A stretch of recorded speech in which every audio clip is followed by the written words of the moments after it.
Okay. No, that sounds good.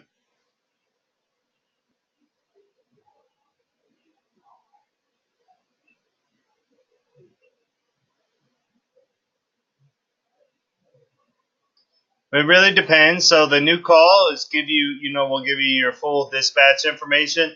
You'll see that the officer status call is kind of a pared down version of the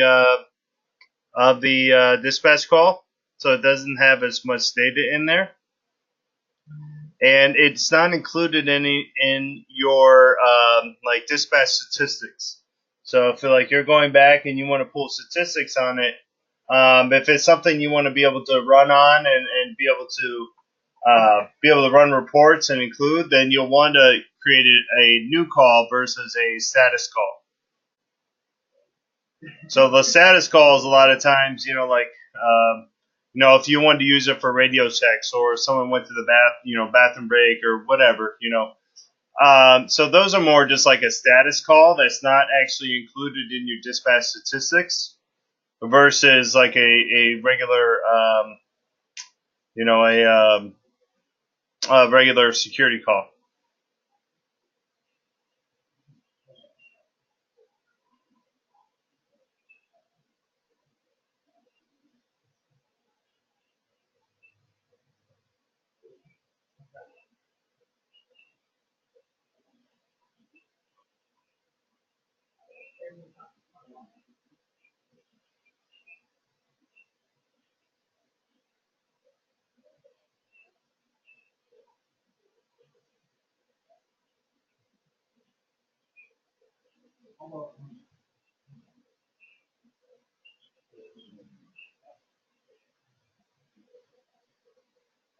I mean, you probably want to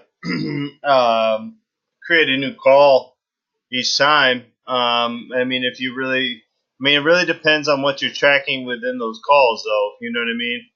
So what do they do when they go to, like,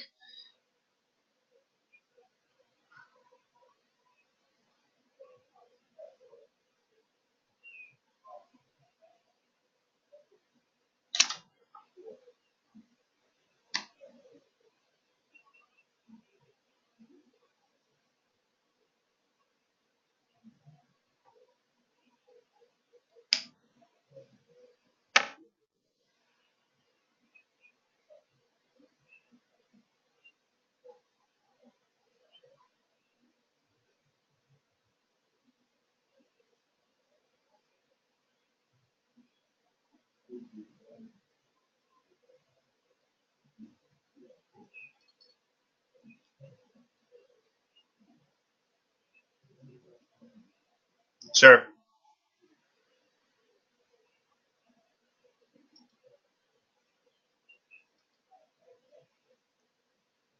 because these are all the different locations, and so it's like it's a one-to-one relationship with a dispatch call. So if this individual did a tour and they did these three buildings or these three areas, they would you can't.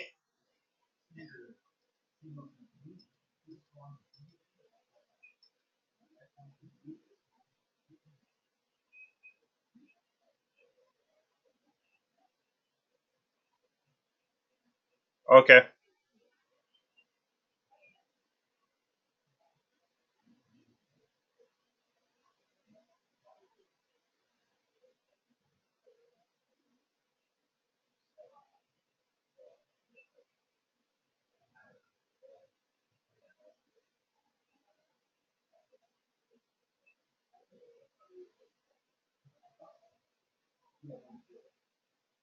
right.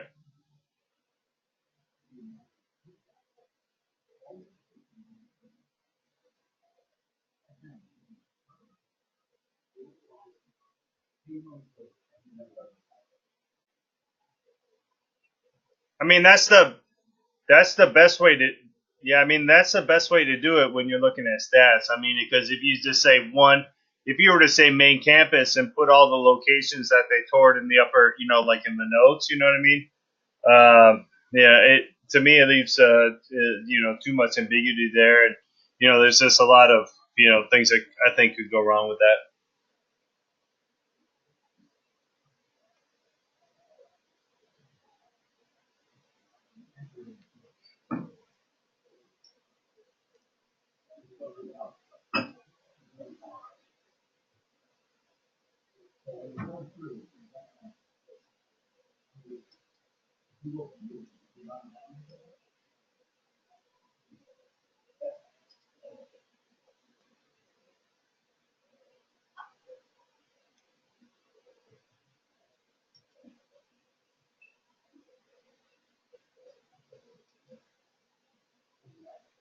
Right. But because all the call types I added were only security call types. I didn't add them to both because they could be separate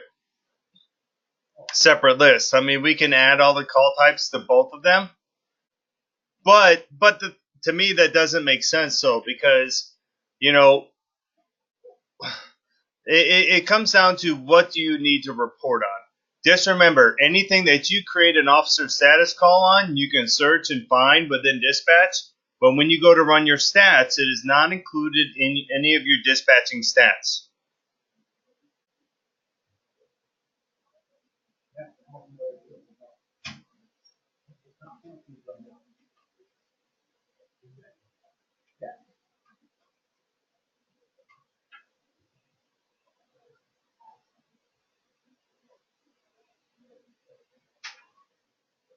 Yeah, I mean, to me, you don't need. I would.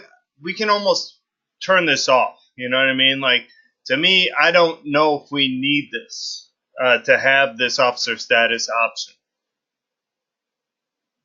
To me, if you want to be able to track everything, I always go the new call route. Like you said, the officer status would be more of, hey, the officer's calling in and says, hey, I'm going to lunch for 30 minutes or whatever. You could create an officer status call, and again, that way you have the documentation that he went to lunch for 30 minutes. But it's not included when you run all your dispatch call sets and say, hey, we had in the past month, say if you have two people on per shift and it's 30 days, you wouldn't have like 60 records for lunch. You know what I mean?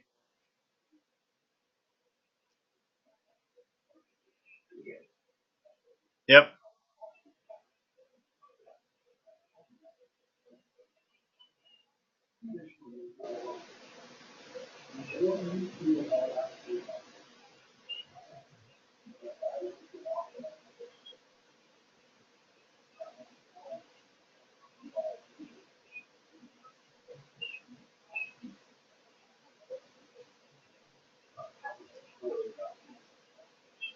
Right.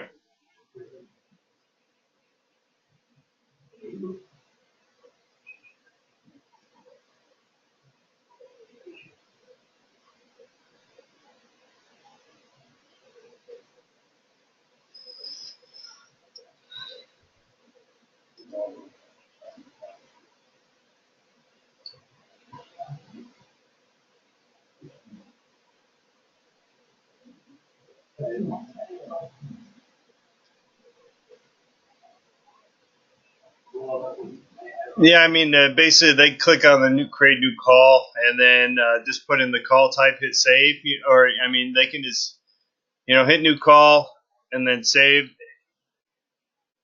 Right. It'll go into the pending. Yeah, we'll go into the pending call list, and then once you start assigning the officers to it, it moves up into your active call list.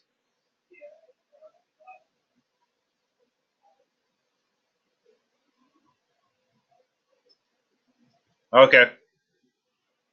Yep. I mean, and some of the stuff that's, let's say some of the stuff is scheduled too, like if it's scheduled out stuff, I'll show you where we can set up scheduled calls as well. Yep.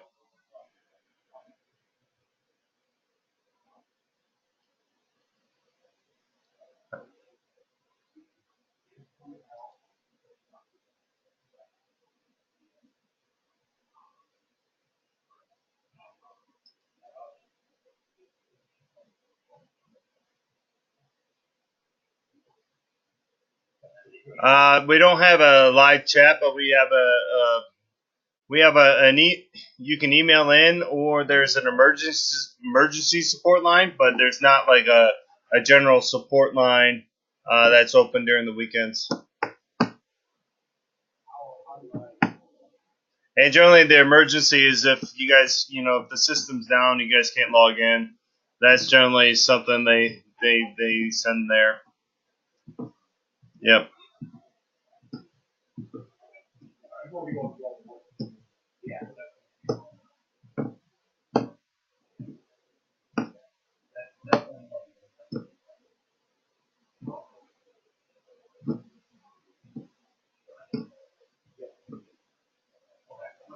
Yep.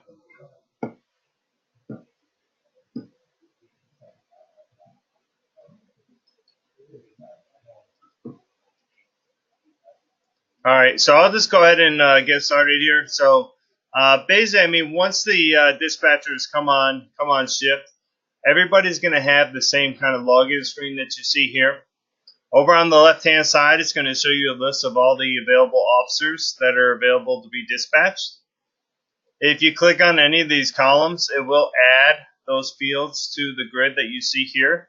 So, for example, once you guys populate the AKA, you can click on it to add it to the list.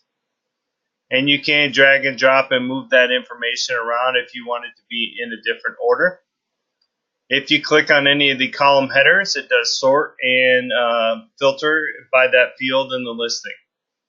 And each of these settings are on a per individual basis. So if I set mine up like this, doesn't necessarily mean that yours is going to be set up like this. So it is on a per individual setting for the dispatchers. So to get this list over here, you have the ability to click on the shifts. And the shifts here will show you a list of all the individuals that are in the system. And so now, in order to bring them on duty, all you have to do is click on the little checkbox next to their name, and as you start to click, they start to become available on the left-hand side of the list. Yep.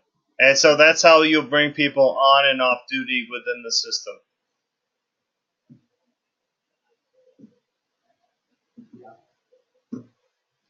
Yep, that is correct. And then over here on the left-hand side, you also have this ability to click on Show Off-Duty Officers. That will show you everybody in the system, and you can see that there's people that are grayed out. So you could right-click on them and make them on duty, and right-click and make them available as well.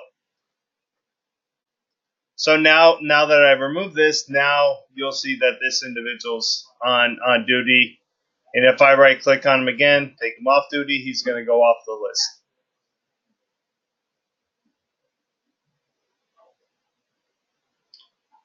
So then over here on the right-hand side, we have our active call list and our history call list. So our history call list basically will show us the last 24 or 48 hours worth of dispatch calls. So as a dispatcher, when you log in, you can click on the history tab and see everything that happened in the last 24 hours. The active call list, you have at the very top, you have your active calls. So active calls will be anywhere that you have a dispatch, you have an officer assigned to a dispatch call. If you do not have an officer assigned to the dispatch call, they show up down here in the pending call list. And if you click on any of these headers, right-click on them, you see where it says hide or show columns. If there's certain columns that you're not utilizing, you can uncheck them, and it will remove them from the listing here. And again, that's a per individual setting. So if I hide mine, it doesn't affect other people's in the system. Upper right-hand corner, we have this our day format. So it's a 24-hour time clock in the upper right-hand corner. And now I'm going to go into creating new calls. So as I click on a new call, basically it's going to automatically populate my call date and time. And then it's going to have my call source. So how did I receive the call? And then I'm going to have my location. So my location is going to be all those different locations that we have here. And then we have a specific location with just a free text field that allows us to type in any information here, free text.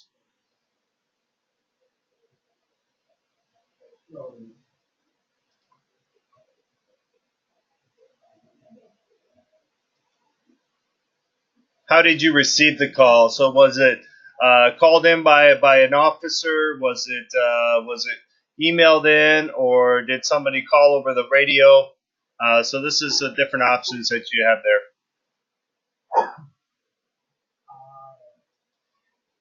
And then over here on the right-hand side, there's also this checkbox for no officers dispatch. This should just be if you want to create a dispatch call, but you don't assign any. No officers need to be assigned to the call. And then you have your initial call type and your final call type. So under your initial call types, you have all our different call types that we set up here. And then we have our call priority list. And the call priority list is basically if this call sits in the active or pending queue, it will shade the call in this color.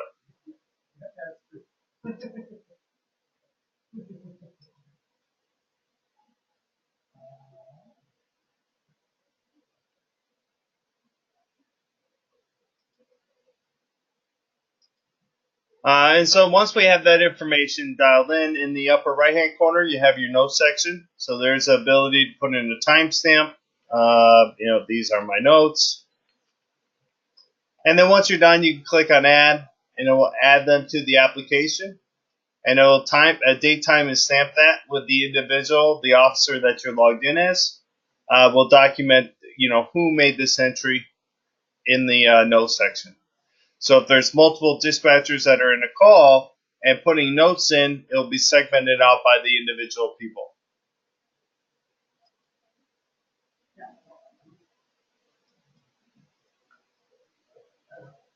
Not unless you have a high level of access, correct. So now once we have our call created and we want to assign an officer to it, all we have to do is double click on the officer's name, and it will automatically assign them a call and put in their dispatch time as the current date and time. And then as you click on the arrived and clear times, it automatically populates those. We kind of went through the disposition activity. This is something I don't think we're really going to be using at this time. So if you do, again, if you right click on these fields, you do have the ability to remove them from the screen here. So as you fill out the dispatch officer's name, you can document if there's any type of agencies that you worked with on this call. So if we go to the external agency tab, we have our drop down where you could have a list of your different departments that you work with. Let's say if you had to involve the fire department or social services. When you choose them, you can put in who the contact person that showed up on scene, like who may be the primary officer on scene from the fire department. You could put in their contact information as well as any notes.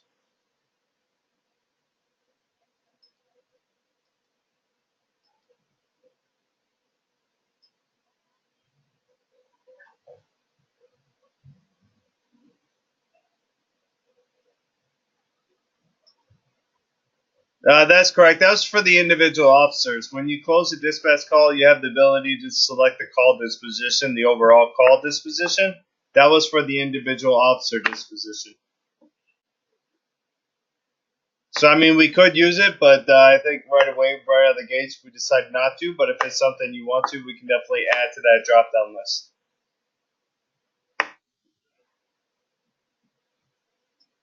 So then so we had the external agency. So if you have multiple agencies, you can click on there and add multiple agencies. We have incident contacts. So this would be anybody that you come in contact with that you want to add to the dispatch call.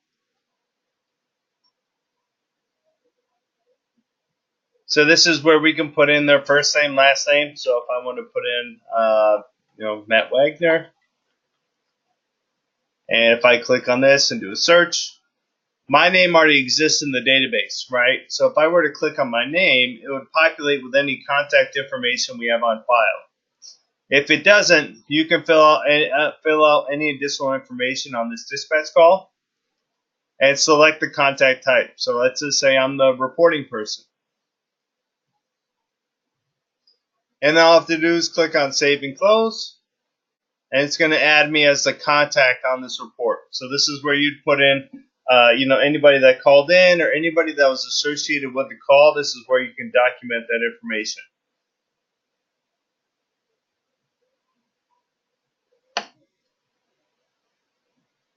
And the next one over is vehicles. So vehicles will work the same way.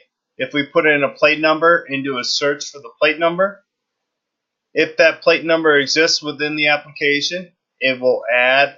You can select and add. So in this example, there's no vehicles in here, so we can put in the plate number.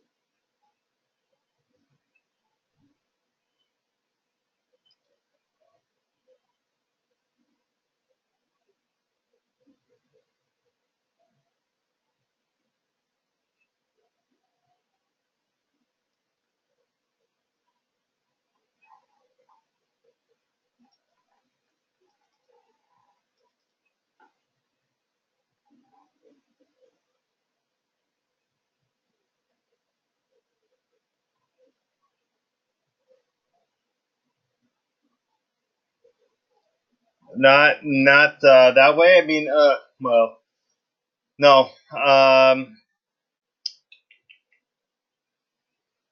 Yeah.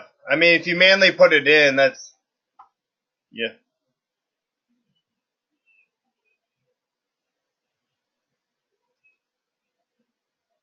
Right. I mean, because if you look up a contact, like so, I just looked up my name, and if I look at the report history tab, this tells me all the dispatch calls that I was associated with in the past.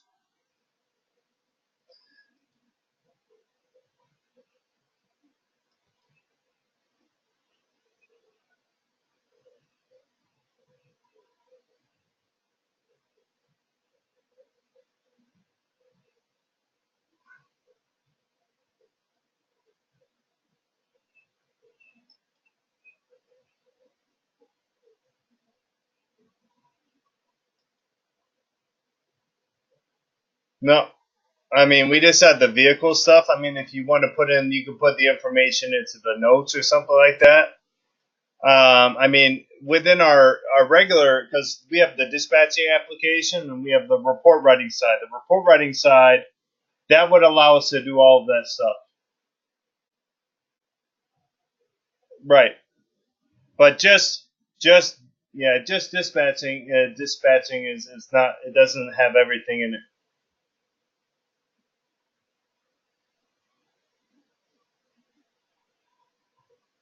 Okay.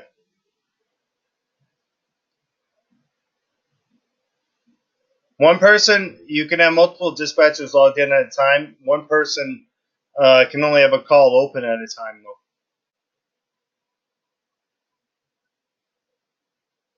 So now, if you look, we have all this the contact information and the vehicle information. If there's any type of digital media, pictures, or anything, you can upload to the dispatch call as well. And then let's say if you want to close the call, but you're not done with it yet. If you hit close, it's going to go up into my active call list. And now let's say that I'm done with this call now. I can open it back up. And I can hit the complete button, and that's going to complete this call for me. So that means I'm done with it, and it moves it into my history. So now that call's been moved in from my active call list to my history call list because I'm done with it. There's nothing else I need to do.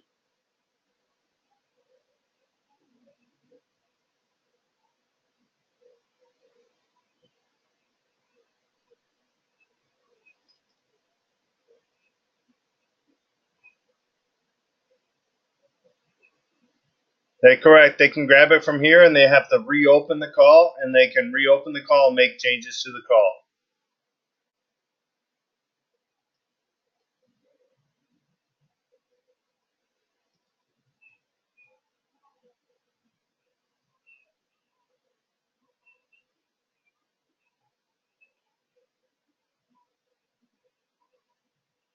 Well, we have two types of. We have dispatcher access and dispatch, like a dispatch supervisor.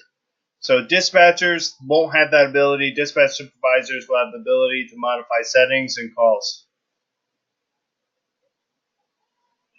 Yep. I think there might be even an option where dispatchers might be able to reopen a call up until, like, let's say if we set it for 24 hours, they might be able to edit that call, like reopen it for the first 24 hours. After that, the call's locked, and the only people, the supervisors, only have that access.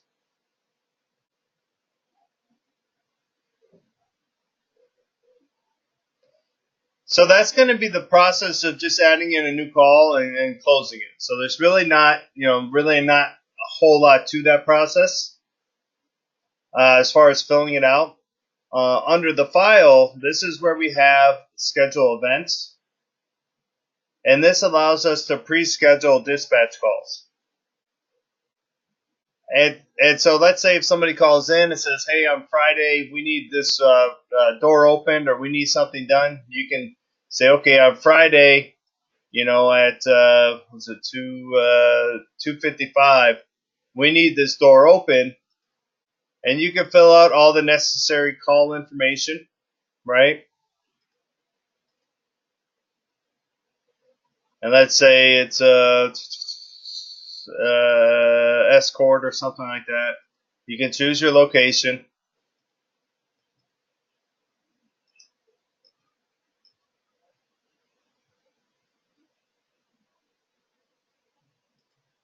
Yep. And so now you can put this information in, and then you can say, is this a one-time event or is it a recurring event? So you could set it up for like rounds or even some of those patrols to say, hey, we do this every day, and then, or you can say we do it weekly, but we do it every Monday, Wednesday, and Friday. You can choose the weekly option and just choose those days. The reminder time, we'll just say, hey, 15 minutes prior to the event time, the dispatcher will get a notification. And basically when they're logged into dispatch, they'll get a pop-up box that says, hey, this is a scheduled call, dispatch call. And then you have the option to hit OK, and it will turn it into a dispatch call, then where you can dispatch an officer to the call. And then if you click on the current scheduled events, this just tells you everything that's been scheduled in the application. So if there's at a point in time where you're not going to be doing that event anymore, you can come in here and remove it from the event schedule.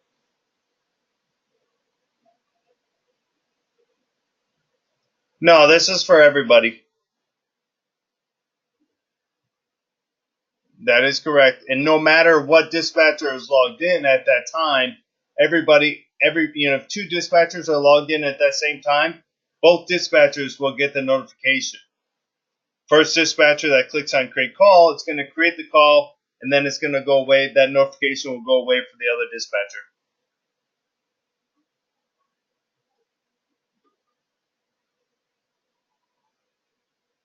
So other than that, let's say once a call goes outside of that 48, hours where it shows up on the history tab, if you click on the search icon, the search icon brings up our search where you can do a call search, a contact search, or a vehicle search.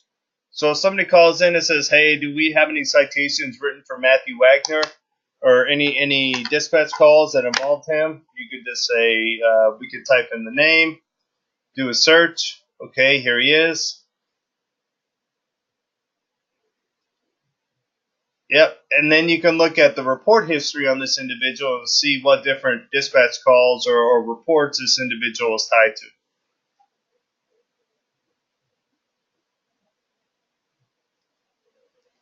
And so same thing with our call search. So if you want to use a custom date range to say, hey, I want to see all the dispatch calls for this month or last year or this year, you can do a search. And now, hey, here's all the calls that were created this month.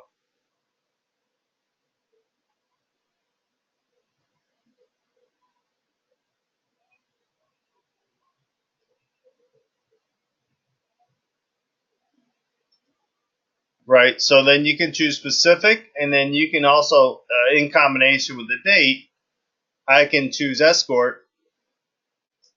and do my search. And now, hey, here's all my escort calls. And then if I click on one of them, it will open it up in the background here. It will open up that call for me.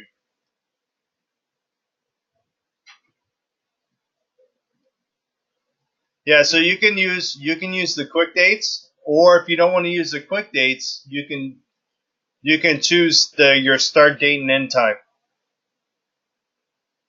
So you can use the custom, or you can use a predefined date range. And it's as far as you like. Yeah. Yep. And then again, if you want to see calls done by a specific dispatcher, you can choose the drop down list and see the specific person that did the call. If there's something that occurred in a specific location, you can also choose, hey, I only want to see the stuff that happened in the administration building. You can narrow it down that way as well.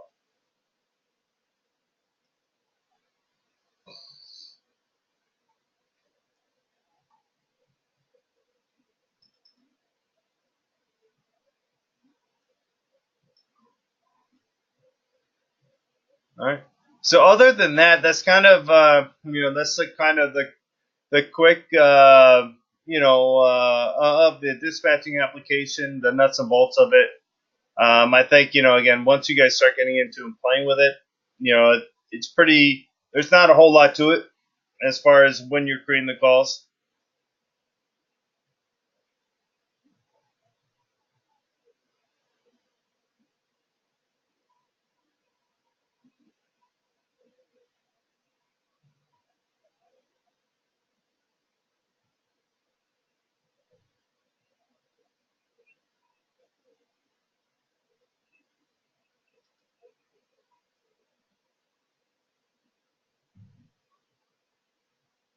Well, I added all those individuals. I added everybody that you gave me in those listings. And so everybody's login should be their first initial and last name. It should be their username and their password to get them into the application. The only thing I think we need to probably have a sidebar conversation on is giving them which ones need to have permissions to log into the application. Yep, correct. Same thing.